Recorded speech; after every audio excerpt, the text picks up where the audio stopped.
కల్వకుంట్ల కవిత గారు, మీరు తెలంగాణకు మోడీ కంటే ముందు ఈడీ వచ్చిందని చెప్పి తెలంగాణ ప్రజలందరూ కూడా ఏదో పాపం చేసినట్టుగా, తెలంగాణ ప్రజలే మోసం చేసినట్టుగా నువ్వు చిత్రీకరించడం, మరోసారి ఎమోషన్స్ క్రియేట్ చేయడం ఇది సబబు కాదు. యాక్చువల్గా నువ్వు తప్పు చేసినావు.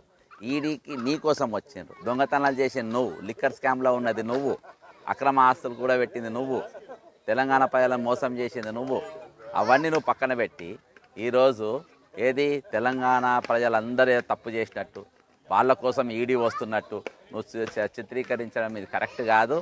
నేను ఒకటే చెప్తున్నా, ఈరోజు నువ్వు నేరం చేసినావు. నువ్వు తెలంగాణ శశికళవు, నువ్వు చండీ రానివి, నువ్వు దొంగ రానివి, నువ్వు అవినీతి రానివి, నువ్వు జైలుకు పోవాలి.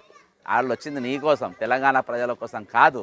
మరొకసారి నువ్వు తెలంగాణ ప్రజలపైన నువ్వు చేసిన అవినీతిని, నీ అయ్య చేసిన అవినీతిని, నీ అన్నం చేసిన అవినీతిని, నీ కుటుంబం చేసిన అవినీతిని తెలంగాణ ప్రజలపైన ఆపాదించద్దని కోరుకుంటూ, మరొకసారి ఇటువంటి పదాలు వాడద్దు, ఇటువంటి పదజాలం వాడద్దు, తెలంగాణ ప్రజలను కించపరిచే విధంగా నీ పదకోశం ఉండొద్దని హెచ్చరిస్తూ సెలవు తీసుకుంటున్నా. జై కాంగ్రెస్. హాయ్ ఫ్రెండ్స్, మా టుడే టుమారో యూట్యూబ్ ఛానల్ చూస్తున్నందుకు చాలా థ్యాంక్స్.